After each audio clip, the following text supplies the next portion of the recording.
కొంతమంది చాలామంది రాజకీయంలోకి వస్తే డబ్బులు సంపాదించవచ్చు అనుకునే వచ్చే వ్యక్తులు దాదాపు 70-80% మంది. అంటే ఇది కూడా ఒక బిజినెస్ లాగా.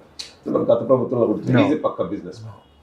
సో డబ్బులు సంపాదించవచ్చు అనే భావన ఉంటారు. ఇప్పుడు మీ పార్టీలోకి వస్తే డబ్బులు సంపాదించడం కుదరదు. దానికి ఏంటి మీ సమాధానం? ఇప్పుడు డబ్బులు సంపాదించడానికి మనం వ్యాపారం చేసుకోవచ్చు, వ్యవసాయం చేసుకోవచ్చు, ఇంకోటి ఏదైనా చేసుకోవచ్చు. కష్టపడాలి కదా సార్. రాజకీయాలని వ్యాపారంగా మార్చడం మాత్రం ఏనాడు కూడా జనసేన పార్టీ ఒప్పుకోదు. పవన్ కళ్యాణ్ గారు అసలు ఒప్పుకోరు. పవన్ కళ్యాణ్ గారు ఇచ్చినటువంటి శిక్షణ కూడా ఏనాడు కూడా రాజకీయం ద్వారా వ్యాపారం చేయటం అనేటువంటి దాన్ని మాత్రం ఆయన ఎప్పుడు ఒప్పుకోలేదు. అదే సిద్ధాంతాన్ని మేము అలవర్చుకున్నాం. అదేవిధంగా ముందుకు వెళ్తాం కూడా.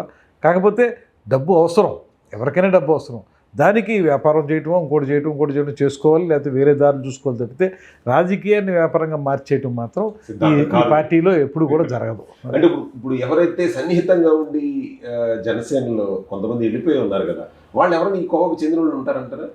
అంటే ఇక్కడికి వస్తే ఏమన్నా సంపాదించుకోవచ్చు, ఆయన విషయం ముందే తెలుసు, అయినా ఏదో విధంగా వచ్చి ఇక మనకి ఇక్కడ వల్ల అవ్వదు, ఈ స్కూల్లో కష్టం అనుకుని వెళ్ళిపోయిన వాళ్ళు ఉన్నారా? అలాగని చెప్పగానే ఉండి రకరకాల కారణాల వల్ల, లేకపోతే వాళ్ళకేమో ఈ పార్టీలో కంటే వేరే పార్టీలో ఎక్కువ అవకాశాలు వస్తాయని ఆలోచన వల్ల బయటికి వెళ్ళిపోయిన కొంతమంది ఆశించి వెళ్ళారు, భంగపడ్డారు. అది మనకు తెలుసు.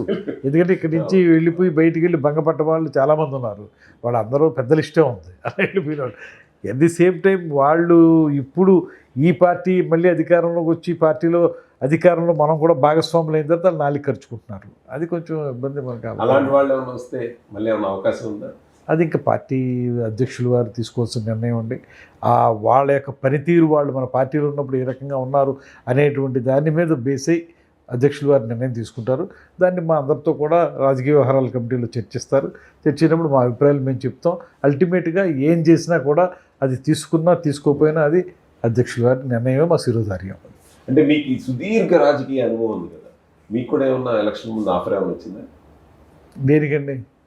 అంటే ఆ పార్టీలోకి రమ్మని అలాగా? అంతే కదా సార్. సహజంగానండి. ఈ కొంచెం ఒక పొటెన్షియల్ క్యాండిడేట్ ఉన్నాడు ప్రాంతంలో అనుకున్నప్పుడు వాళ్ళు కొంతమంది మీద దృష్టి పెడతారు. పెట్టడం అనేది సహజంగా జరుగుతూ ఉంటాయి. కాకపోతే మన కమిట్మెంట్, మేము 2019లో నాకు ఈ నియోజకవర్గంలో రమారమి 45,000 ఓట్లు తెచ్చుకోగలిగిన ఆ పరిస్థితుల్లో కూడా తెచ్చుకున్న తర్వాత మేము ఓటమి చెందిన తర్వాత జరిగినటువంటి మొట్టమొదటి సమావేశం మంగళగిరిలో జరిగితే పవన్ కళ్యాణ్ గారు చెప్పారు, ఓటమి నాకు ఒక్క 2 రోజులు మాత్రమే బాధించింది, తర్వాత నేను మళ్ళీ అనుకున్నాను నా జీవితం ఉన్నంత వరకు కూడా జనసేన జెండాను పట్టుకుని ఉంటానన్నారు అనే మాట ఆయన చెప్పారు. చెప్పినప్పుడు మేమేం చెప్పామంటే దానికి, సార్ నెగ్గటం ఓడడం అనేది వేరే విషయం, మేము నెగ్గకపోవచ్చు ఇప్పుడు, కానీ ఇక మా రాజకీయ జీవితం ఏదైతే ఉందో, ఎంతకాలం అయితే ఉందో అది పూర్తిగా మీతోనే కొనసాగిస్తామనే మాట చెప్పాం. దానికే నిలబడి ఉన్నాం. ఎవరు ఎన్ని ప్రలోభాలు చేసినా, ఎన్ని దీని ముందు చెప్పట్లేదు కాదు, సహజంగా వస్తుంది కదండి. సహజంగా ఏదో వాళ్ళు కూడా ఇక్కడ ఇతను పొటెన్షియల్ క్యాండిడేట్ ఉన్నాడు, ఇతన్ని తీసుకుందాం మనం, పార్టీకి బాగుంటుందని జనరల్గా ఎందుకు అడుగుతున్నానంటే, నేను కలిసేటువంటి రాజకీయ నాయకులు ప్రముఖులందరిలో కూడా అంటే ప్రతి ఒక్కరికి అభివృద్ధి. ఇప్పుడు వాళ్ళ ప్రయత్నాలు వాళ్ళు చేశారు. సరే, దానికి మన కమిట్మెంట్ మనం స్పష్టంగా చెప్పేసాం.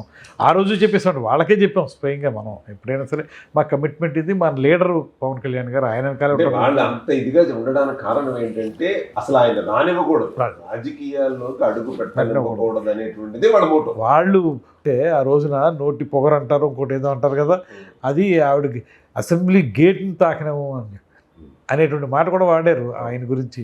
వాళ్ళ మనుషులు ఎవరైతే వీళ్ళకి సలాములు కొట్టారో వాళ్ళందరూ గేట్ తీసి ఆయనకి స్వాగతం పలుకుతున్నారు.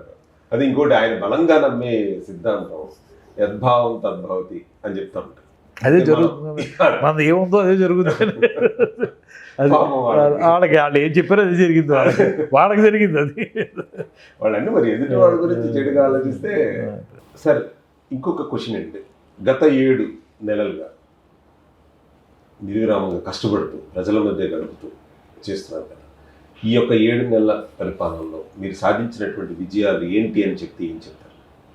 కూటమి ప్రభుత్వం ఒక సుస్థిరమైనటువంటి ప్రభుత్వంగా ప్రజల మధ్యలోకి వెళుతుందనేటువంటిది వాస్తవంగా చెప్పాలి. కారణం ఏంటంటే, మేము అధికారంలోకి వచ్చేటప్పటికి ఖజానాన్ని ఖాళీ చేసి వెళ్ళిపోయారు వాళ్ళు. చిల్లి గవ్వలేనటువంటి పరిస్థితి.